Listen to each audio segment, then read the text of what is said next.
보수적인 OECD에서도 한국은 돈을 좀 더 써도 된다고 말하고 있다.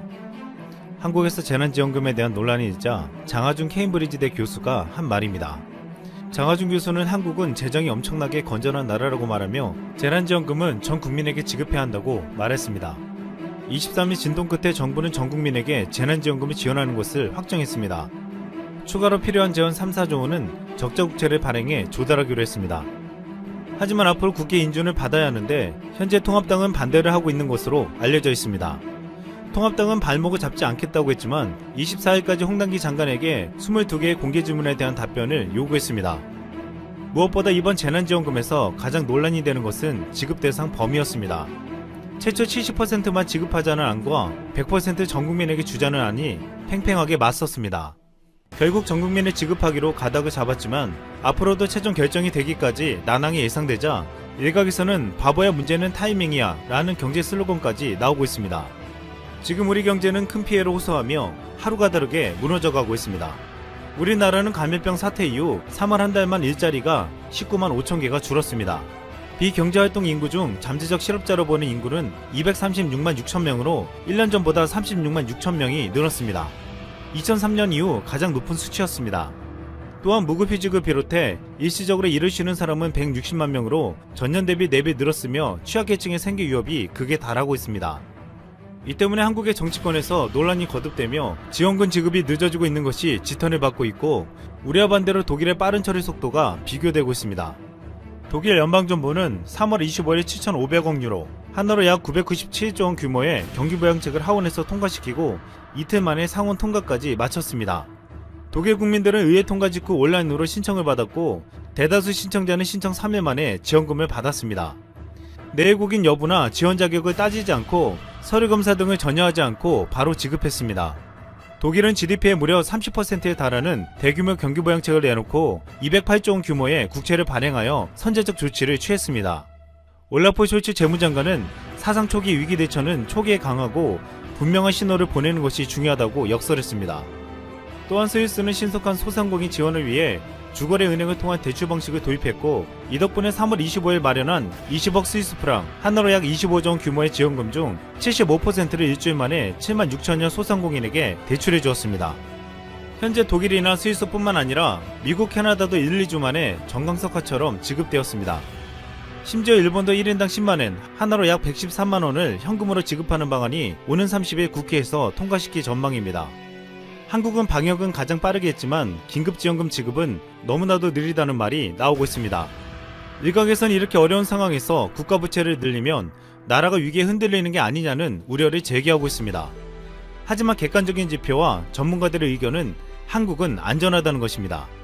2019년 기준 한국의 국가채무는 중앙정부와 지방정부를 합쳐서 728조 8천억 원으로 GDP 대비 38.1%였습니다. 또한 2018년 기준 한국의 일반정부 부채는 40.1%로 OECD국 평균 109.2%의 절반 이하에 불과했고 미국, 일본, 영국, 프랑스, 독일, 이탈리아 모두 한국보다 높았습니다. OECD의 33개 나라 중 한국보다 부채 비율이 낮은 나라는 에스토니아, 룩셈부르크, 뉴질랜드 3나라뿐이었습니다. 이 때문에 OECD에서는 오래전부터 한국은 돈을 더 써서 부채를 늘려도 문제가 없다고 말해왔습니다. 처음에 기획재정부가 내놓은 소득하의 70% 지급안은 재정부채 40% 기준을 고집하고 추가 국채 발행은 고려하지 않은 것이었습니다. 하지만 긴급지원금 대상을 전국민으로 확대할 경우 필요한 추가 지원 3조 원을 국채 발행으로 조달한다면 GDP 대비 국가채무 비율은 41.3%로 올해 추정치와 큰 차이가 없었습니다. 즉 이번에 나라가 3조 원의 빚을 더 져도 큰 문제가 없다는 것입니다.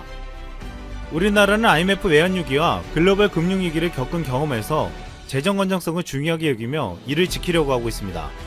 이 때문에 기재부가 재정부채 40% 기준에 너무 매달려 재난지원금 지급 대상과 금액을 맞추려고 하는 게 아니냐는 말을 들었습니다.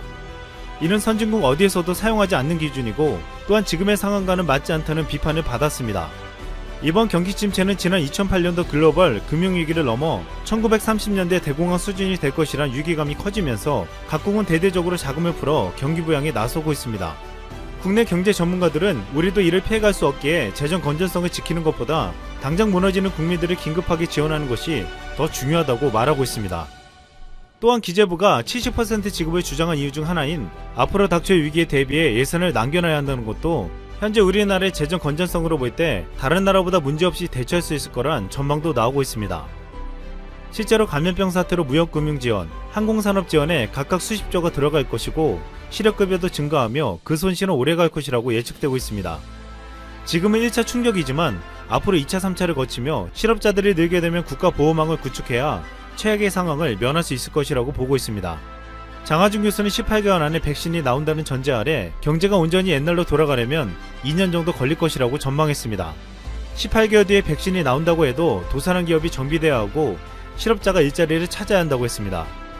그때가 되면 어쩔 수 없이 나라가 빚을 내야 하는 시기가 오는데 국가 부채가 낮고 재정 건전성이 높은 한국은 잘 감당할 수 있을 것이라고 보고 있습니다. 또한 한국의 방역 모델이 한국에 엄청난 재정적 이득을 안겨주었다는 평가가 나오고 있습니다. 한국은 초기에 빠르고 공격적인 대응을 통해 확산세를 잡아냈습니다. 확진자를 찾아내 격리시키고 이동정보를 공개하며 주변 사람들을 모조리 파악해 검사받게 했습니다. 이로 인해 바이러스의 근원지를 찾아내 확산을 막아내며 다른 나라와 같이 전체 봉쇄를 하지 않아도 효과적인 방역이 가능하겠습니다. 무엇보다 경제활동에 대한 통제를 하지 않고 바이러스를 막아낸 것은 지금 주요국에 비해 경제적 충격을 완화시킬 수 있는 요인이 되고 있습니다. 그 어떤 봉쇄령이나 이동 제한 없이 방역에 성공한 나라는 대한민국뿐이었습니다. 그런데 지금 이 시점에서 이것이 얼마나 중요한 방역 정책이 되었는지 재평가받고 있습니다. 전 세계 아직 확산세가 멈추지 않은 나라들에서 봉쇄령이 길어지자 터져 나오는 말이 있습니다. 바이러스 걸리기 전에 굶어 죽는다는 것입니다. 한순간에 일자리를 잃은 국민들은 정부가 시행하는 봉쇄령에 강력하게 저항하고 있습니다. 가장 저항이 심한 나라는 현재 최대 확진자가 나오고 있는 미국입니다. 일자리를 잃고 돈이 메말라가는 미국의 노동자들은 사회적 거리두기는커녕 한데 모여서 경제봉쇄 조치를 해제해달라고 시위를 벌이고 있습니다. 미국의 시위대는 경제봉쇄를 하는 것은 제정신이 아닌 공산주의라고 강력하게 비판하고 있습니다. 이러한 시위와 호소가 계속되자 어쩔 수 없이 트럼프는 주정부에 알아서 완화 조치를 내리라고 지시했습니다. 그 결과 확산세가 주춤했던 미국에서 이틀 동안 5,000명이 넘는 사람이 생명을 잃고 22일 신규 확진자도 39,500명에 달해 최대치를 기록했습니다. 또한 미국뿐만 아니라 남미나 아프리카 국가들에게서는 시위에서 더 나아가 약탈까지 벌어지고 있습니다. 유엔 세계 식량 계획은 감염병 사태로 인해 올해 2억 6,500만 명이 굶주림의 위기에 놓일 수 있다고 전망했습니다. 결국 제대로 방역 조치를 못한 나라들은 어쩔 수 없이 봉쇄령을 내려야만 했고 이로 인해 먹고 살기 힘들어진 시민들에게는 더 이상 사회적 거리두기나 방역 작업은 할 수 없었습니다. 이 때문에 한국이 시행한 빠른 검사와 더불어 봉쇄령 없이 경제활동을 유지했던 방역 방식은 어쩌면 가장 중요한 방역의 핵심이었다는 말까지 나오고 있습니다. 또한 한국은 방역의 모범적인 모델이 됨과 동시에 방역 물품을 수출하는 국가로 급부상했습니다. 위기 속의 한국은 진단키트와 의료 물품의 수출로 인해 바이오 산업이 더욱 성장하며 한국 브랜드의 위상은 높아졌습니다. 세계 경기 불황으로 인해 한국 경제도 경제적 침체를 피해갈 수는 없겠지만 경제 회복에서도 모델이 될 것이라는 전망이 나오고 있습니다. 한국을 방역 모델로 삼았던 나라들은 경제를 재건할 때도 한국을 따라하겠다고 공언하고 있습니다. 지난 20일 남아프리카 공화국 명문대 교수들은 위기 대응에서 한국을 모방해야 한다고 공개적으로 밝혔습니다. 이 교수들은 한국이 감염자들을 격리하고 접촉자들을 추적 방역함으로써 경제의 상당한 부분을 계속 개방할 수 있다는 점에 주목했습니다. 남아공이 지금 하고 있는 봉쇄령으로 인해 시간을 벌었지만 경제적 손실이 너무 크다고 지적하며 한국식 대량 검사가 봉쇄보다 훨씬 적은 비용이 든다고 설명했습니다. 캐나다의 감염병 석학 데이비드 피스만 토론토대 교수는 한국이 최대 340만 명까지 생길 수 있었지만 11,000명대 수준으로 관리했다고 했습니다. 그는 한국 정부가 2월 23일 국가위기를 선포한 후 종합적인 방역을 통해 340만 명 확진자가 생길 수 있는 것을 예방했다고 했습니다. 결국 한국은 효과적인 방역으로 큰 비용을 절감했다고 분석했습니다. 이런 분석들은 한국은 방역에도 성공하고 위기 속 경제정책에도 성공했다는 평가를 받게 하고 있습니다. 최근 일주일간 확진자가 10명 내외로 나오고 있는 한국은 5월 5일 프로야구 개막을 준비하고 있습니다.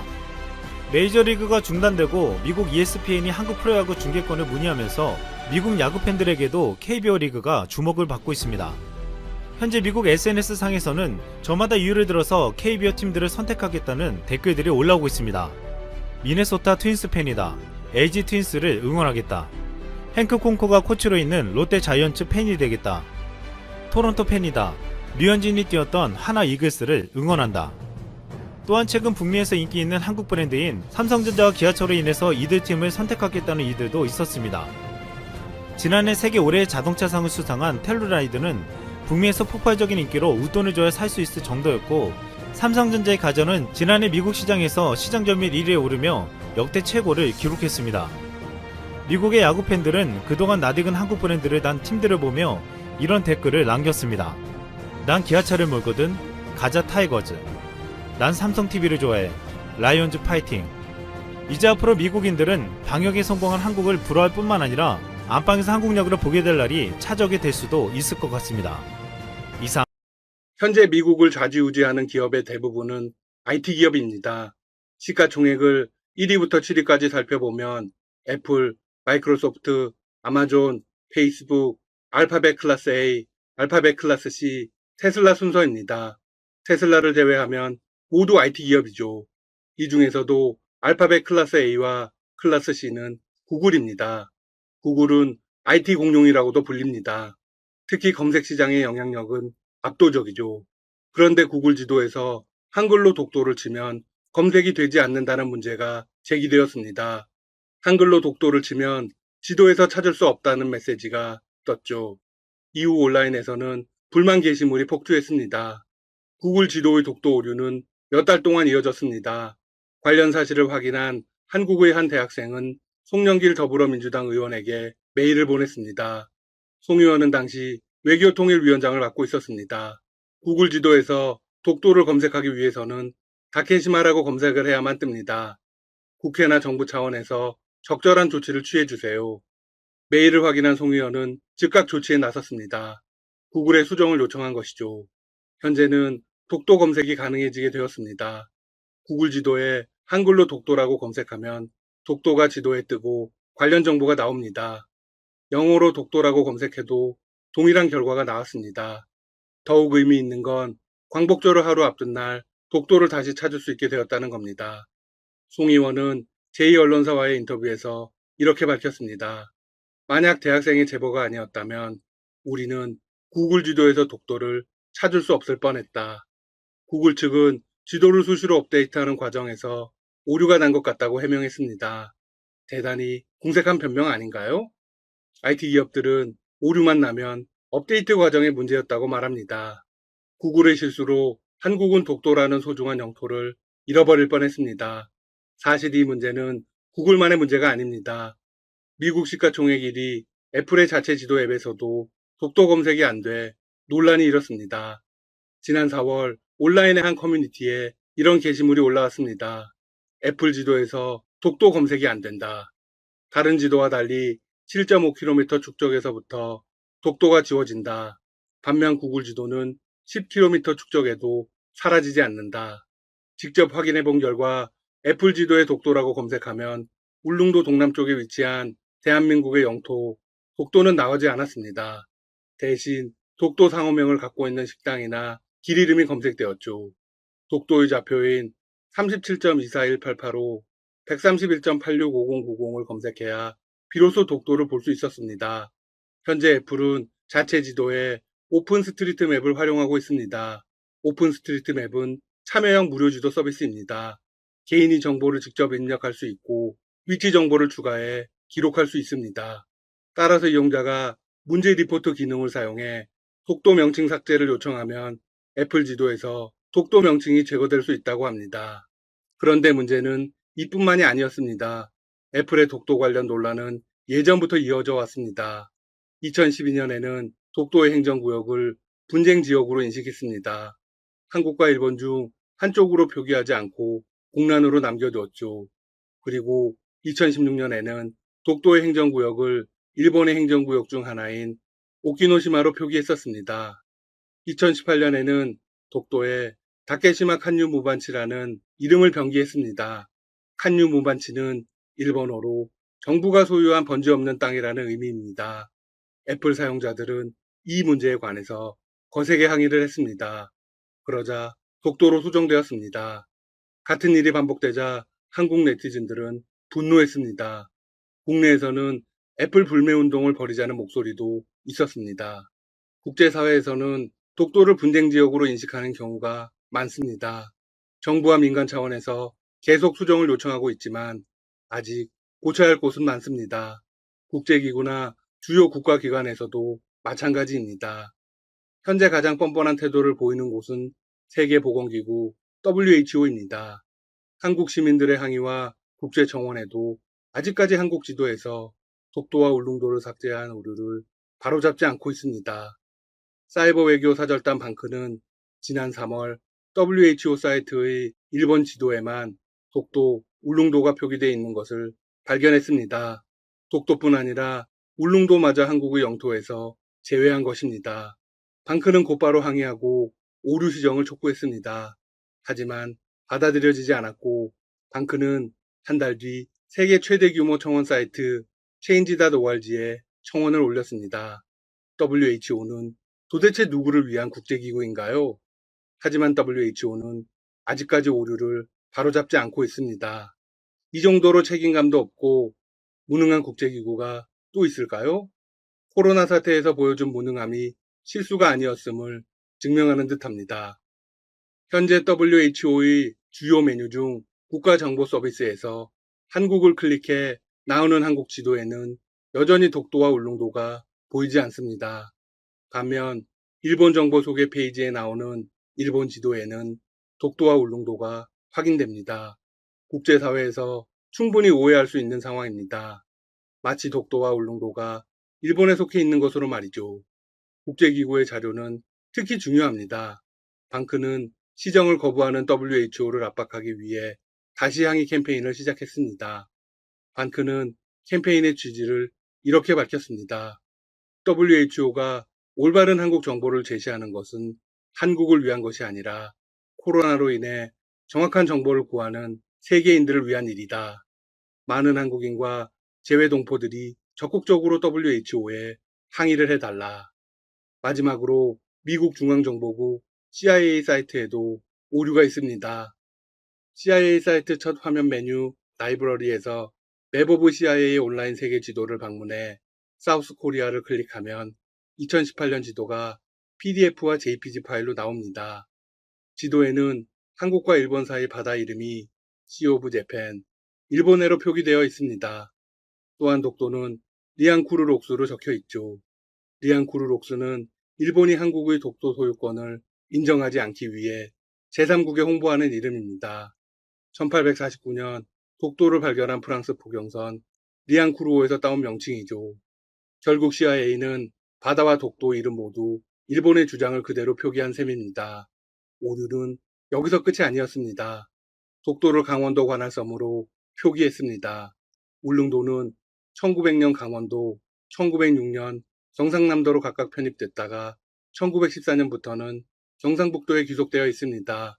사실관계를 전혀 확인하지 않고 지도를 제작한 것이죠. 방크는 즉각 움직임에 나섰습니다. 동쪽 끝에 위치한 섬은 독도, 울릉도는 경상북도, 한국과 일본의 사이의 바다는 동해로 바로 잡아달라는 내용의 시정 요청 서한을 CIA 측에 발송했습니다.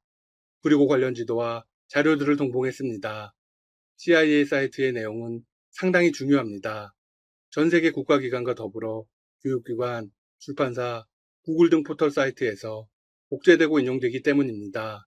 반크는 전 국민이 시정을 요구하는 캠페인에 적극 나서달라고 호소했습니다. 현재 일본은 국제사회의 잘못된 사실을 홍보하는데 집중하고 있습니다. 독도와 관련한 예산은 한국보다 적게 책정했지만 속을 들여다보면 절대 그렇지 않습니다. 예산의 수십 배에 달하는 돈을 로비에 사용하고 있을 테니까요. 국제사회에서는 독도가 누구의 영토든 관계가 없는 게 사실입니다. 한국 정부도 적극적으로 나서야 합니다.